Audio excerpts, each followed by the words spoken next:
പരലോക വിശ്വാസമാണ് നമ്മുടെ മതത്തിന്റെ ഒരു അടിസ്ഥാന തത്വം. ശരിക്കും അങ്ങനെ ഒന്നുണ്ടോ?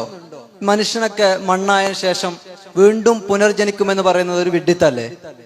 മനുഷ്യര് മരണപ്പെട്ടതിനു ശേഷം വീണ്ടും പുനർജനിക്കുമെന്ന് പറയുന്നത് വിഡ്ഢിത്തമല്ലേ? അങ്ങനെ ഒരു പരലോകമുണ്ടോ എന്നതാണ്.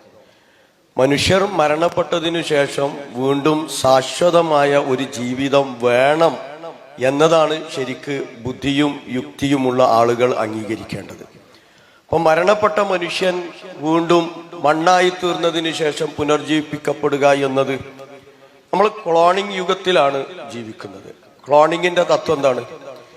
നമ്മളുടെ ശരീരത്തിലുള്ള ഒരു കോശം എടുത്ത് ശീതീകരിച്ച് സൂക്ഷിച്ചു വെച്ചാൽ നമ്മൾ മരണപ്പെട്ട് വർഷങ്ങൾ കഴിഞ്ഞിട്ടും വേണമെങ്കിൽ നമ്മളെപ്പോലെയുള്ള ഒരുത്തനെ അതിൽ നിന്ന് ഉണ്ടാക്കാം എന്നതാണ് ക്ലോണിങ്ങിന്റെ തത്വം. ഇത് മനുഷ്യൻ കണ്ടുപിടിച്ചതാണ്. ഡോളിയും മോളിയും ഒക്കെ അതിൽ പുറന്നു വീണിട്ടുണ്ട്. മനുഷ്യന് ഇത്തരത്തിൽ മരണപ്പെട്ട മനുഷ്യനെ വീണ്ടും പുനർജീവിപ്പിക്കാൻ കഴിയുമെങ്കിൽ ഈ മനുഷ്യനെ പടച്ച, ഈ പ്രപഞ്ചത്തെ സൃഷ്ടിച്ചു പരിപാലിക്കുന്ന, നേരത്തെ സൂചിപ്പിച്ച ആ സ്രഷ്ടാവിന് മനുഷ്യനെ വീണ്ടും ജീവിപ്പിക്കുക എന്നത് പ്രയാസകരമേ അല്ല. അത് വിശ്വസിക്കലാണ് ബുദ്ധി.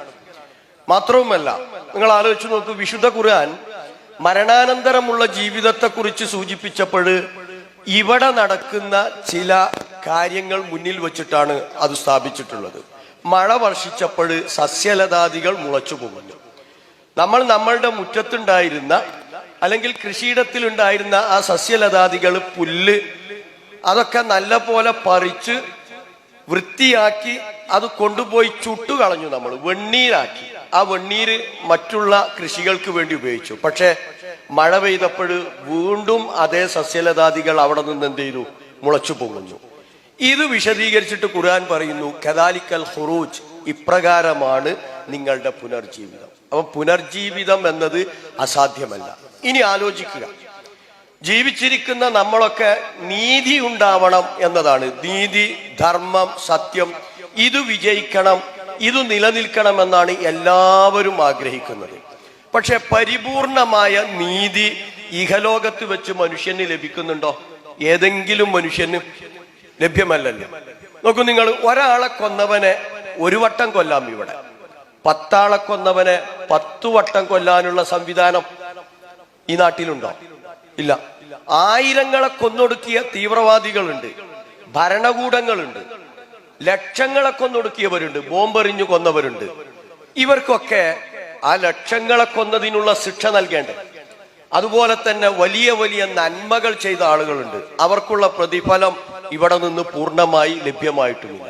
അപ്പൊ പരിപൂർണമായി പ്രതിഫലം ലഭ്യമാവുന്ന ഒരു നാളെ മനുഷ്യന്റെ ബുദ്ധി ആവശ്യപ്പെടുന്നു. അപ്പോഴാണ് അവന് പരിപൂർണമായി നീതി ലഭ്യമാവുന്നത്, സത്യത്തിനും ധർമ്മത്തിനും വിലയുണ്ടായിത്തീരുന്നത്.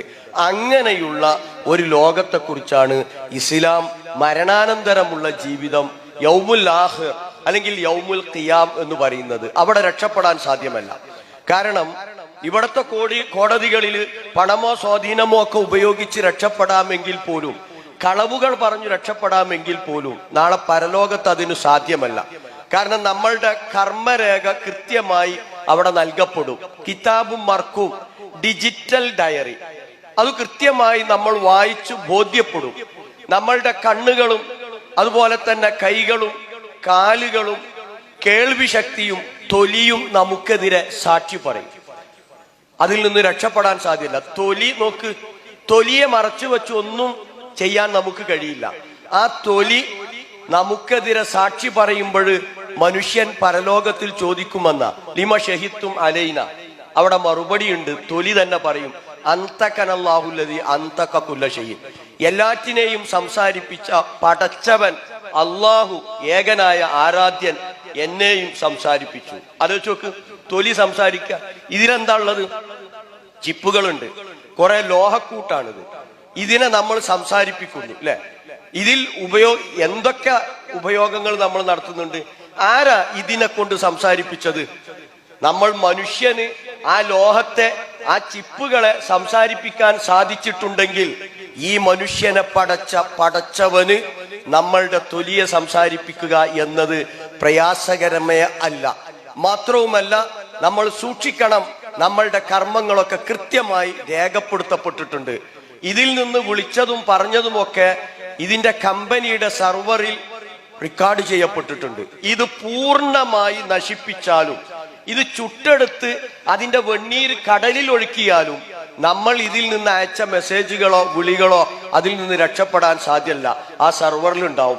പ്രപഞ്ചനാഥൻ അത്തരത്തിൽ ചില സർവറുകൾ സംവിധാനിച്ചിട്ടുണ്ട് എന്നു തിരിച്ചറിഞ്ഞ് മരണാനന്തരം ശാശ്വതമായ ഒരു ജീവിതമുണ്ട്, ആ പൂർണ്ണമായ പ്രതിഫലം ലഭ്യമാവുന്ന നാളേക്ക് വേണ്ടി ഒരുങ്ങുക എന്നതാണ് യഥാർത്ഥ യുക്തിയും ബുദ്ധിയുമുള്ളവൻ ചെയ്യേണ്ടത്. അതുതന്നെയാണ് ബുദ്ധിപരം.